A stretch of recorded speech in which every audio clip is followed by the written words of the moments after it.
स्वागत छ फेरि पनि तपाईहरुको माझमा म आइसकेको छु। आजको विषयमा तपाईहरुको बीचमा यो विषयवस्तु राख्न पाउँदा धेरै खुसी महसुस गरिरहेको छु। आजको यस विषयमा चाहिँ कसरी ईश्वरलाई अथवा कसरी परमेश्वरलाई स्वागत गर्ने भन्ने विषयमा। त्यसकारणले कतिपय मानिसहरूले सोधिरहेका छन् टप गडलाई कसरी होस्ट गर्ने, टप गड चाहिँ को हो अनि टप गडलाई कसरी होस्ट गर्ने, टप परमेश्वरलाई कसरी होस्ट गर्ने। हामीले चाहिँ बुद्धिस्ट परमेश्वर, ईसाई परमेश्वर, हिन्दू परमेश्वर भनिकन विभिन्न देवी देवतालाई बोलाउने तरिकाहरू हामीले अध्ययन गर्यौं।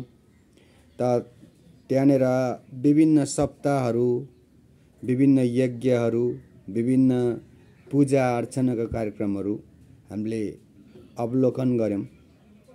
अनि त्यहाँ विभिन्न किसिमको तरिकाहरू छ त्यहाँनेर विभिन्न तरिकाले वेदीहरू खडा गरिन्छ अनि वेदी खडा गरेर त्यहाँनेर ईश्वरलाई पुकार गरिन्छ। हामी हेर्छौं एलियाले चाहिँ कार्मेला डाँडामा ईश्वरलाई बोलाउँदाखेरि कसरी बोलाए। हामी हेर्दै छौं कि मोसाले मिश्र देशमा ईश्वरलाई बोलाउँदा कसरी बोलाउने।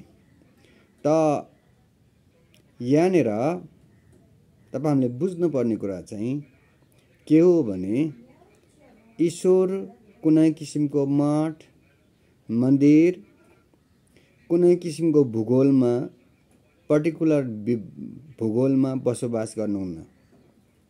ईश्वर कुनै पनि पर्टिकुलर भूगोल, पर्टिकुलर भागमा र पर्टिकुलर घरानामा बास गर्नुहुन्न। त्यसकारण कसैले ईश्वर यहाँ छन्, ईश्वर त्यहाँ छन्, ईश्वर मैले यहाँ देखे, ईश्वरलाई मैले त्यहाँ देखे भन्यो भने तिनीहरुको पछि नलाग्नु, त्यसको पछि नलाग्नु भनिकन प्रभु येशू ख्रीष्टले भन्नुभएको छ। प्रभु येशूले भन्नुभएको छ कि ईश्वर यहाँ छन्, त्यहाँ छन्, ईश्वरलाई चर्चमा भेटिन्छ, ईश्वरलाई प्रार्थना घरमा भेटिन्छ भनिकन भन्यो भने त्यस ठाउँमा जानु भनेर भन्नुभएको छैन, त्यहाँनेर नजानु अथवा त्यसलाई विश्वास नगर्नु भनिकन चाहिँ भन्नुभएको छ। अब ईश्वरलाई खोजी गर्न चाहिँ हामी भित्रै खोज्नु पर्छ। परमेश्वरको राज्य चाहिँ हामी भित्रै छ भन्ने कुराहरू विश्वास गर्नुपर्ने हुन्छ। परमेश्वरको राज्य ल्याउनको निम्ति चाहिँ हामी भित्रको पाप अधर्मलाई पखाल्नु पर्ने हुन्छ। हामी भित्रको नकारात्मक भावनालाई चाहिँ हटाउनु पर्ने हुन्छ। त्यसकारण आफ्नो हृदयमा पवित्र आत्मा बास गर्नुहुन्छ, आफ्नो हृदयमा बास गर्नुहुन्छ। अनि परमेश्वरको वासस्थान अथवा परमेश्वरको रियल लोकेसन चाहिँ हाम्रो हृदय हो। अनि हृदयभित्र चाहिँ परमेश्वर बास गर्नुहुन्छ। त्यसकारणले हृदयभित्रको परमेश्वरलाई हामीले खोजी गर्नुपर्दछ। त्यसकारण यदि हामीले हृदयभित्रको परमेश्वरलाई एड्रेस गर्न सकेनौं भने हामी बडो किसिमको अन्योलमा पर्छौं। त्यो अन्योलताले हामी यताउति भौतारिन्छौं। त्यसकारण ईश्वर हामीहरुको भित्रै हुनुहुन्छ, हामी भित्रै हुनुहुन्छ।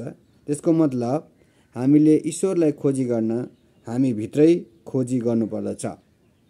अब यहाँनेर विषयवस्तु कसरी चाहिँ ईश्वरलाई होस्ट गर्ने। पहिलो कुरो के किसिमको सरदमहरू चाहिन्छ अनि के किसिमको चाहिँ सामानहरू चाहिन्छ भन्ने विषयवस्तुहरू पनि विभिन्न किसिमको सिद्धान्तहरू छन्, विभिन्न किसिमको तरिका छन्। जे होस् वेदीको स्थापना गर्ने हो। यहाँनेर हामी कार्मेला डाँडामा हेर्छौं भने कार्मेला डाँडामा चाहिँ 12 वटा चिल्ला ढुङ्गाहरू लगेर वेदी बनाएको देखिन्थ्यो।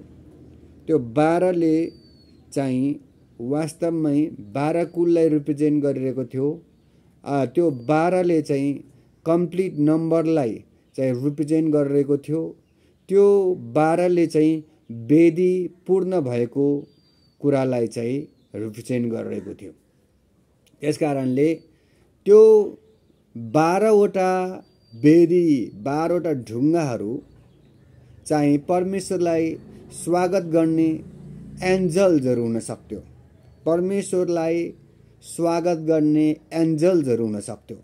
जस्तो उदाहरणको लागि कोही महत्त्वपूर्ण व्यक्ति हाम्रो ठाउँमा आइपुग्छ भने हामीले होस्टेजहरू राख्छौँ अनि विशेष गरी उहाँहरूलाई खाजा लगाइदिने, फुलहरू चाहिँ लगाइदिने अनि नमस्कार गर्ने, प्रणाम गर्ने, यो विभिन्न किसिमको शैलीहरू छ।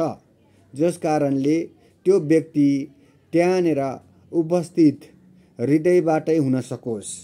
त्यो चाहिँ कुनै फिजिकल मात्रै उपस्थिति नभएर उहाँको आत्मा पनि त्यस ठाउँमा शान्तिसँग विश्राम प्राप्त गरोस् अथवा शान्तसँग त्यहाँनिर बास गरोस्।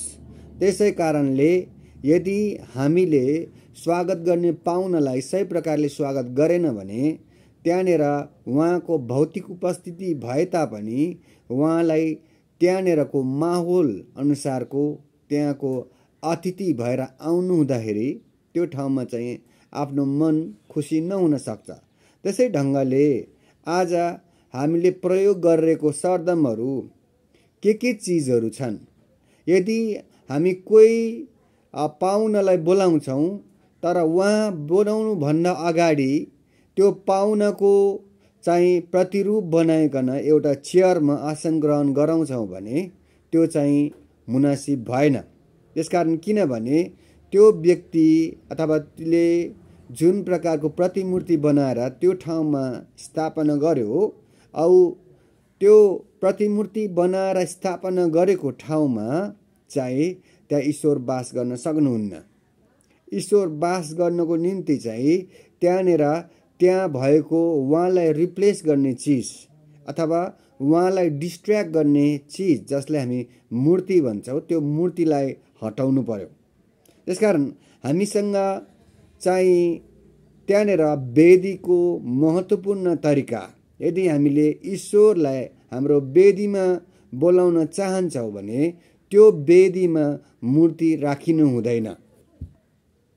हामी एक प्रकारको ईश्वरहरूलाई स्वागत गर्दैछौँ। त्यो स्वागत गर्ने क्रममा चाहिँ मानिसहरूले विभिन्न किसिमको मूर्तिहरू बनाइ पठाउँछन्। अनि त्यस कारणले यदि वास्तवमै उहाँहरूले त्यो ठाउँमा चाहिँ स्वागत गर्न चाहन्छौँ भने त्यहाँ भएको मूर्तिलाई हटाउनु पर्छ। त्यसकारण त्यसको मतलब हामीहरूको बिचमा लोभ, क्रोध, मोह, आडम्बर यी चिजहरू जसले हाम्रो हृदयमा मूर्ति बनाएर बसेको छ त्यो मूर्तिहरू हटाउनु पर्छ। भौतिक मूर्तिको मात्रै कुरो होइन, चाहिँ फिजिकल्ली रहेको मूर्ति मात्रै नभएर नै हृदयभित्रको मूर्ति पूजाहरू हटाउनु पर्छ। विशेष गरी लोभ गर्नु, क्रोध गर्नु, मोह गर्नु यी सबै नकारात्मक भावनाको बिचमा ईश्वर उपस्थित हुन सक्दैन। यसलाई हामी चाहिँ प्रदूषणको कारक तत्त्व भन्छौँ। त्यसकारण प्रदूषित वातावरणमा ईश्वर बास गर्न सक्दैन। भन्दा मतलब कतिपयले प्रश्न गर्यो कि यीशु प्रभु जसै जन्मिनु भयो त्यो गनाउने गाईको गोठमा कसरी उपस्थित हुन सक्यो? गनाउने गाईको गोठमा अथवा भेडी गोठमा कसरी उपस्थित हुन सक्यो?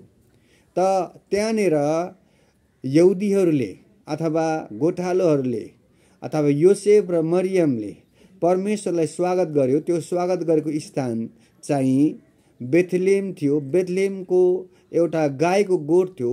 कसरी त्यहाँ ईश्वर उपस्थित हुन सक्छ?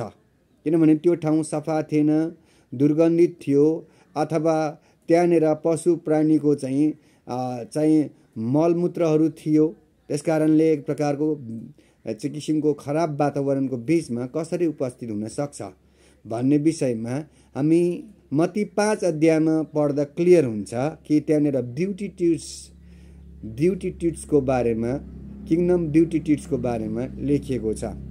हृदयमा नम्रता, दीनता अनि सबै कुराबाट चाहिँ पूर्ण रूपमा चाहिँ हटाएपछि त्यो ठाउँमा ईश्वर उपस्थित हुन्छ भन्ने धारणा हो। अहिले कतिपय ठुलो ठुलो मण्डलीहरूमा चाहिँ डोनरहरूले पैसा पठाइरहेको छैन, ठुलो ठुलो किसिमको भवनहरू छ, उहाँहरूले शान्ति महसुस गरिराख्नु भएको छैन। किन त्यस्तो भएको होला भनेपछि त्यो भवन एउटा मूर्तिको रूपमा स्थापित भयो।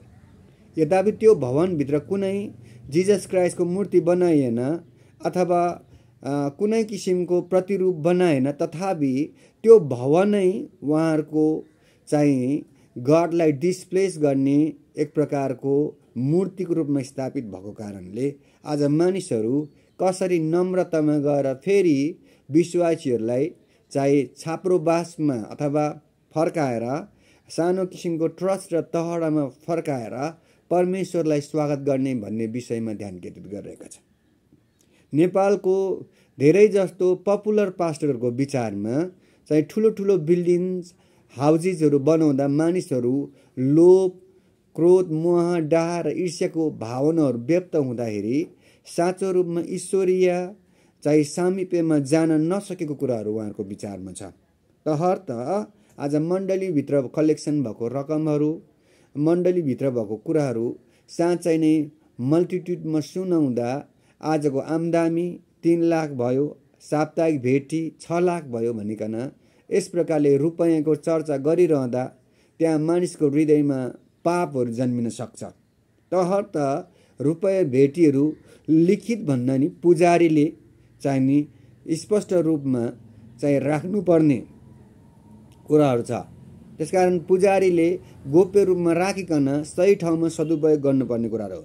आज चाहिँ एउटा पद्धति अनुसार जाँदा, डेमोक्रेटिक प्रोसेस अनुसार जाँदाखेरि चाहिँ त्यो चाहिँ विभिन्न समितिबाट चाहिँ लेखाजोखा राख्नुपर्ने नियमहरू छ, पारदर्शिताको नियमहरू छ। कतिपय अवस्थामा त्यो पारदर्शीको कारणले गर्दा पनि त्यहाँ मानिसको बीचमा अप्रकारको अभावी, लोभ, एक प्रकारको असन्तुष्टि विचारहरू आएको देखिन्छ। तसर्थ त्यसलाई विशेष कुन कुन समितिले कसरी कुन ढङ्गले चाहिँ उहाँहरूको हृदयमा भएको भावनालाई असर नपर्ने गरिकन परमेश्वर राज्यमा त्यो भेटीहरू गर्ने भन्ने विषयमा पनि स्पष्ट हुनुपर्छ। अर्कोतर्फ हामी हेर्छौँ प्रभु येशू चाहिँ नि त्यहाँनिर बेथलेहमको एउटा कुनै एउटा गोठमा जन्मिनु भयो। त्यहाँ एकजना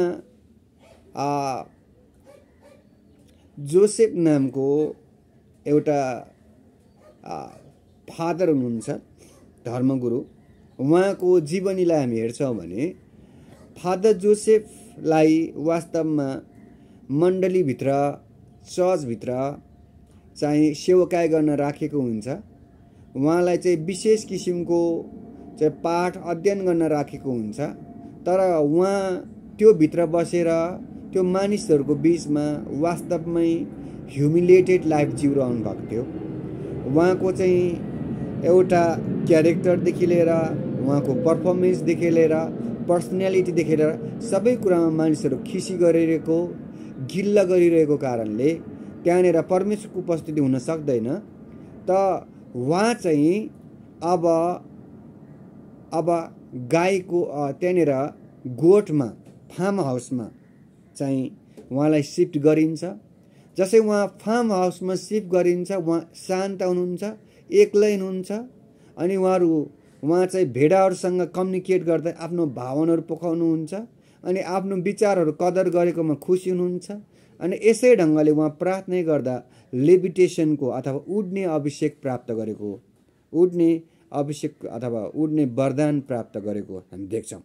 त्यसकारणले आज जति पनि ठाउँमा चमत्कारहरू, ईश्वरीय चमत्कारको लागि चाहिँ मोसा भन्ने व्यक्ति चाहिँ एउटा सामान्य ह्युमिलिएटेड लाइफ जिइरहेको थियो, जहाँनिर उहाँ लखटिनु पर्यो। अनि मिदान भन्ने देशमा एक प्रकारले अरूले घृणा गरेको ठाउँमा उहाँको ससुरालमा बसिकन उहाँ चाहिँ भेडा गोठ, अब लोएस्ट किसिमको खाम अथवा पर्सनालिटी नभएको काम, राजकीय महल अथवा प्रधानमन्त्रीको कुर्सीमा नभएर उहाँ चाहिँ भेडा चराउने क्रममा त्यो किसिमको पोथ र बुट्यानहरूसँग चाहिँ अन्तर्क्रिया गर्ने क्रममा परमेश्वरको जम्का भेट भएको देखिन्छ। अनि परमेश्वरको उपस्थिति उहाँको हृदयमा भएको देखिन्छ। मोसा त्यहाँनिर आउनु अगाडि उहाँको जीवनमा भएको नम्रतालाई हामी धेरै प्रकारको उदाहरणबाट हेर्न सक्छौँ। त्यस कारणले टप गडलाई हामीले हृदयमा होस्ट गर्दाखेरि हामीले पुरानो मनुष्यता, पुरानो नाम, पुरानो आइडेन्टिटीलाई फ्याँक्नु पर्दछ। यदि मैले एनोक मसिहा अथवा यी मसिहालाई इस्ट्याब्लिस राख्यो भने म भित्र ईश्वरको बास हुन सक्दैन। त्यसकारण मैले एनोक मसिहा नामलाई चाहिँ, एनोक मसिहा पर्सनालिटीलाई, एनोक मसिहा चाहिँ एउटा आचरणलाई चाहिँ डिस्प्लेस गरेर गड आचरणमा लग्न पर्छ। त्यसकारणले म आफू एनोक मसिहा हुनको निम्ति चाहिने 10 वटा नियमहरू, 10 सिलहरू, व्यवस्थाहरू, मूर्ति पूजा नगर्ने, व्यभिचार नगर्ने, लोभ नगर्ने, विश्रामको दिन पालन गरिने, आमा बुवाको आदर गर्ने, यी सबै थोकहरूमा विशेष गरी चाहिँ विश्रामको दिन भनेको 7 दिनको अन्तिम दिनलाई विश्रामको दिन मान्छौँ।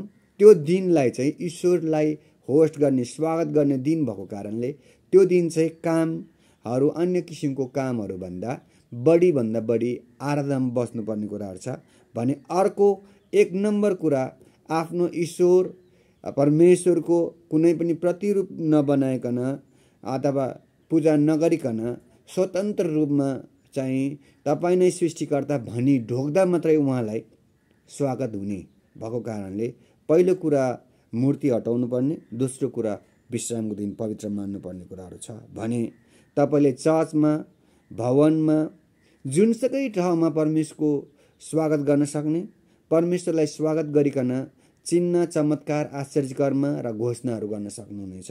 अनि त्यहाँनिर ठुलो चमत्कारहरू हुनसक्छ भनेर आज टप धर्मले विश्वव्यापी रूपमा यो सन्देश फैल्याउन चाहन्छ। यदि तपाईँलाई यो भिडियो मन पर्यो भने लाइक, सेयर, कमेन्ट पनि गरिदिनु होला। जय मसीह, शालोम, नमस्ते।